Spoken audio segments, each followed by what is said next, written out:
Oh man, this is good, man. This is great. You know, I've been learning a lot of stuff myself. You know, I'm getting another year older. You know, getting ready to graduate from college and stuff. And you know, the thing I'm learning about like women and stuff like that is that sometimes like women like to argue about stuff that is totally irrelevant and makes no sense.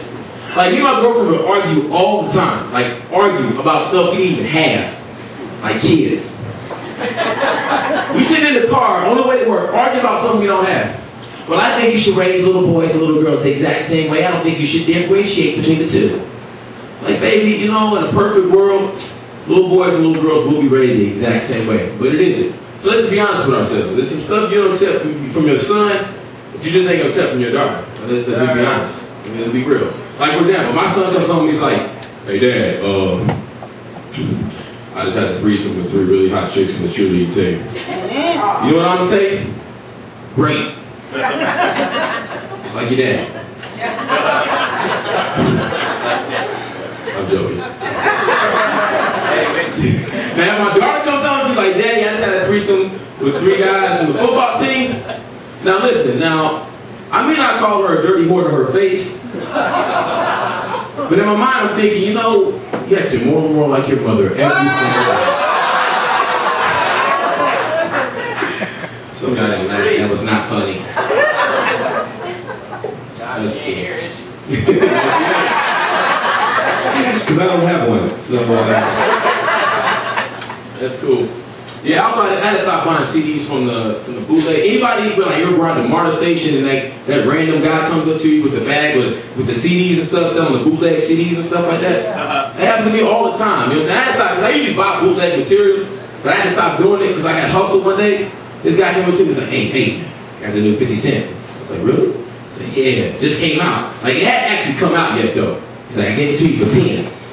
Like, come on, man, I can go to Target and buy it for $10. Say, no. It's got bonus tracks at the end of it. I said, for real? I said, yeah. So I bought the CD for $10. Now I get the CD home and I'm thinking I'm about to hear 10 bonus tracks for 50 Cent. And it was 10 bonus tracks from the guy that I bought the CD from. Like, who does that? Crazy. Yes. A lot of stuff going on in the news too, man. Like, I want to talk about racism for a second, because every comedian has his own like take on racism and things like that. Talking about black people and all this, you know, everything is not racism. You know what I'm saying? Like, everything can't be racism. Like, I had a couple friends that moved down here to Atlanta, and they moved recently back up to Michigan up north because they said that, you know, white people are racist in Atlanta or in Georgia in general. I said, what are you talking about? He said, well, you know, one day when I came home from work, there was a cross burning in my front lawn. Wow. And I said, Luke, they've been burning crosses in black people's yards for over 100 years. That's not racism. That's just tradition. Now, if you come home and you see a burning cross in your living room, then that's some racist stuff right there. And you need to tell somebody about that. Yeah, man. Yeah, I was also in the military for about a year. Served in the Army Reserves for about a year. That didn't go too well, so I'm doing this now. But the thing about being in the military though is like they like to ask you a lot of embarrassing questions, like in front of people. You know what I'm saying? Like when you first join, they ask the question like, you know, why did you join the Army? Now the guy that went in front of me made me look really selfish because he gave this great patriotic, waving the American flag answer, and I didn't. You know, they asked him, you know, Private Flag, why did you decide to join the United States Army Reserve? Sure, Sergeant, I decided to join the United States Army Reserve because I want to protect my country, I want to serve my country, I want to be a sergeant here in the United States Army Reserve. Sir. Dang, you joined the Army for all that? That ain't what I said. I was like, Private Reggie, why did you decide to join the Army Reserve? I was like, because I'm broke. I show that great commercials too. Those commercials are crazy. You see those commercials?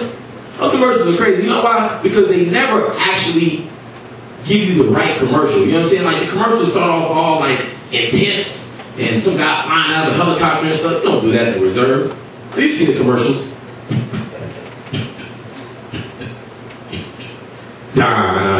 One week in the morning. 2 weeks out of the year. You are a soldier. in the United States Army Reserves. Business at GoArmy.com. Go Army, accelerate your life. That's the commercial you see, right? That's not the real commercial. Here's the part of the commercial that they don't let you see. However, the other 28 days out of the month, you back groceries at Kroger. Take a bunch of crap from your boss. Listen, you're either gonna be here, you're gonna be on time, or you're gonna be freaking fired. And live in your mother's basement. Listen, Mom, I will clean up my room when I get a chance. Dang. What do you mean get a real job? I got a real job. Protect the country from terrorism 2 days out of the month. What the heck you want me to do? Visit us at GoArmy.com.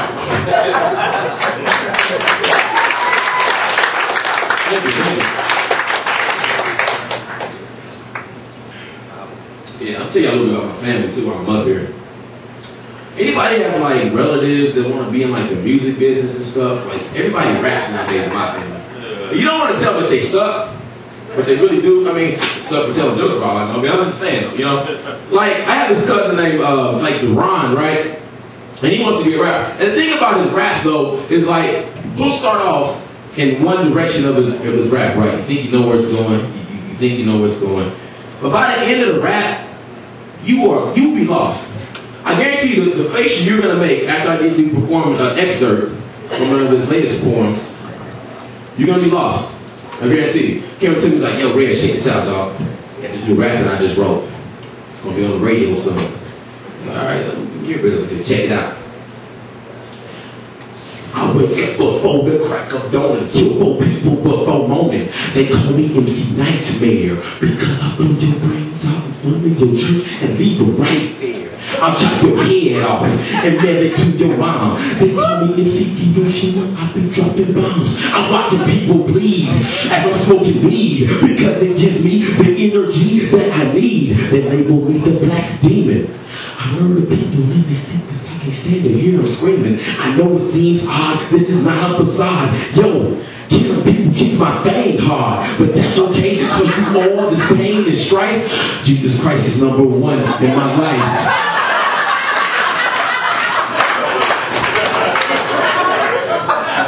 I thought you're going to be confused, right? I'm not joking, man. It's real stuff. Pretty cool, man. Yeah, that's pretty funny.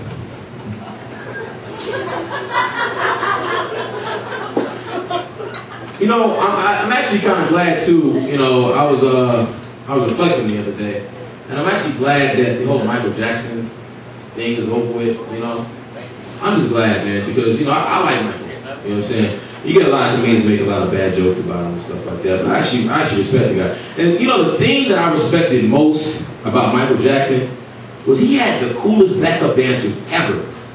Have you ever noticed that? Like his backup dancers looked so tough, but they never danced tough. You know what I'm saying? Like they'd always have like these little jean jackets on. Like I was actually able to pick one up today to show you these little jean jackets I got. Like they have like little jean jackets on like this.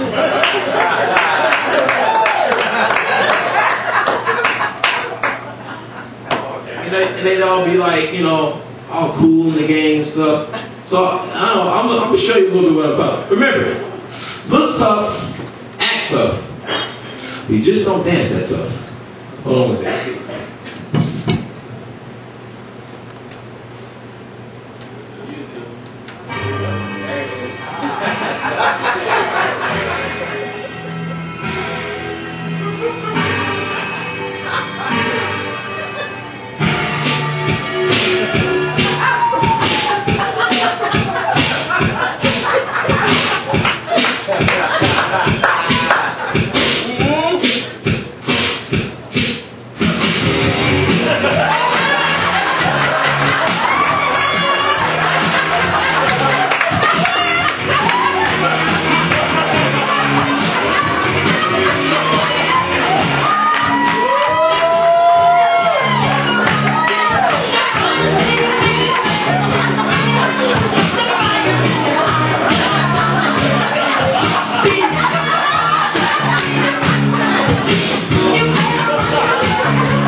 Thank you.